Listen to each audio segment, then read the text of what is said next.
गरीबी पर ठंड का कहर। इस कहानी की शुरुआत चंबलपुर नाम के एक छोटे से गांव से होती है, जो पूरी तरह बर्फ में लिपटा होता है, मानो बर्फ की एक चादर मिट्टी के घरों पर तनी हुई हो। इसी गांव में रामदीन अपने छोटे से परिवार के साथ मिट्टी के घर में रहता है। चारों तरफ ठंड ही ठंड और बर्फबारी। माँ, क्या हम आग नहीं जला सकते? नहीं बेटा, पहले खाना खा लो। जैसे तैसे रामदीन की पत्नी बचे हुए आटे से थोड़ी बहुत रोटियां पकाती है। माँ, मुझे बहुत ठंड लग रही है, मेरी नाक बंद हो गई है। एक काम करो, ये रोटी इन्हीं बच्चों को खिला दो। मैं तो वैसे भी काम पर जा रहा हूँ, वही खा लूंगा। रामदीन की पत्नी को मन ही मन पता था कि रामदीन के पास कोई काम नहीं है, इसीलिए घर में इतनी तंगी है। माँ, क्या मुझे एक रोटी और मिल सकती है? बहुत जोरों की भूख लगी है। नहीं बेटा, बस ये आखिरी आटा था जिसकी रोटी मैं बना चुकी हूँ। माँ, मुझे बहुत ठंड लग रही है और मेरी नाक भी बंद है। हाँ बेटा, सो जाओ, कल सुबह तक ठीक हो जाएगा। रामदीन अपनी पत्नी से कहता है, देखो ये सूखी लकड़ियाँ हैं, बस यही बची है। इनसे जाकर आग जलाओ, बच्चों को थोड़ी राहत मिलेगी। पिताजी, रात को सब्जियाँ ले आइएगा, आज रोटी के साथ सब्जियाँ भी खाएंगे। ठीक है बेटा, मैं पूरी कोशिश करूंगा। अब तुम सब अंदर जाओ। रामदीन भारी कदमों के साथ बर्फबारी में बाहर निकलता है। ठंड से मानो उसका शरीर जमने लगता है और हाथ कांपने लगते हैं। साहब, मुझे कोई काम दे दीजिए। घर में भूखे बिलखते हुए बच्चे हैं और अनाज का इंतजार करती हुई पत्नी। जो काम मिलेगा मैं वही कर लूंगा। नहीं नहीं, अभी तो हमारा ही बुरा हाल है। अभी मैं तुम्हें कुछ काम नहीं दे सकता। हे भगवान, अब मैं क्या करूं? हाँ, मुखिया के पास जाता हूँ, बस वही आखिरी सहारा है। रामदीन ठंड से कपकपाता हुआ भारी कदमों के साथ मुखिया के घर जाता है। मुखिया साहब, मुझे कुछ अनाज दे दीजिए, कुछ काम दे दीजिए। वह रामदीन की हालत को देखता है और उसे तरस आ जाता है। मेरे पास कुछ काम या अनाज तो नहीं, पर हाँ, ये एक मुट्ठी चावल लो। हो सकता है इससे तुम्हारी रात ठीक से गुजर जाए। आपका बहुत बहुत धन्यवाद। ये लो पार्वती, इससे जो कुछ बन सके जल्दी से बच्चों को बनाकर खिलाओ। पार्वती जल्दी से खाना पकाती है। माँ, मुझे बिल्कुल भी भूख नहीं लग रही, मेरा शरीर तप रहा है, मेरी नाक भी बंद है। कुछ करो माँ, कुछ करो। गौरी को दवाइयों की सख्त जरूरत है।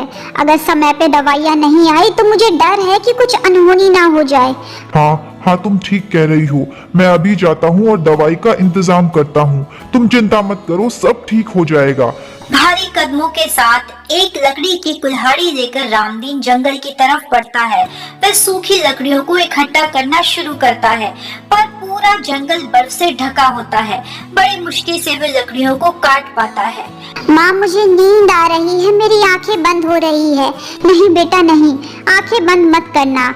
अभी तुम्हारे पिताजी आते ही होंगे, दाल सब्जी लेकर, तुम्हारे लिए दवाइयाँ लेकर। आंखें खुली रखो। हे भगवान, मेरी बेटी बहुत छोटी है, इसकी रक्षा करो, इससे मुझसे मत छीनो। देखना दीदी, आप जल्दी ही ठीक हो जाओगी।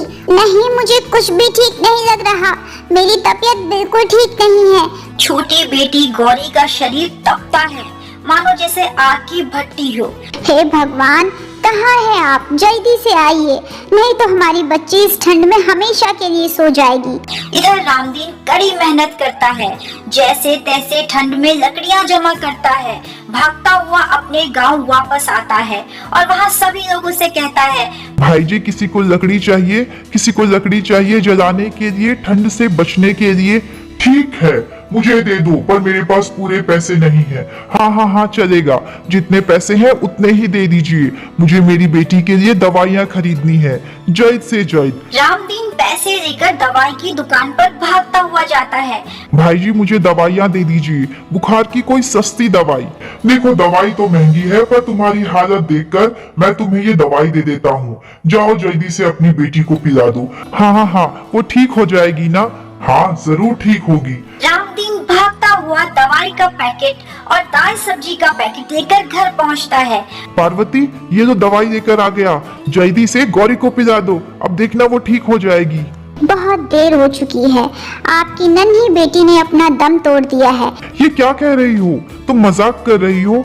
नहीं, मैंने उसे बचाने की बहुत कोशिश की, बार बार दिलासा दिलाया कि आप आ जाएंगे, लेकिन बहुत देर हो गई। इस ठंड की चपेट ने मेरी छोटी सी मासूम बच्ची की जान ले ली। नहीं, ये नहीं हो सकता। ये क्या हो गया? हे भगवान, हम गरीबों का क्या होगा? ठंड की वजह से, पैसों की वजह से मेरी छोटी सी बच्ची ने दम तोड़ दिया। रामदीन जोर जोर से चिल्लाकर रोने लगता है। रामदीन के चिल्लाहट की आवाज से पूरा चंबलपुर सन्नाटे से भर जाता है। सभी लोग झंझोर कर रह जाते हैं। रामदीन अपनी छोटी सी बेटी की हाथों की नसों को टटोलता है, लेकिन बहुत देर हो जाती है।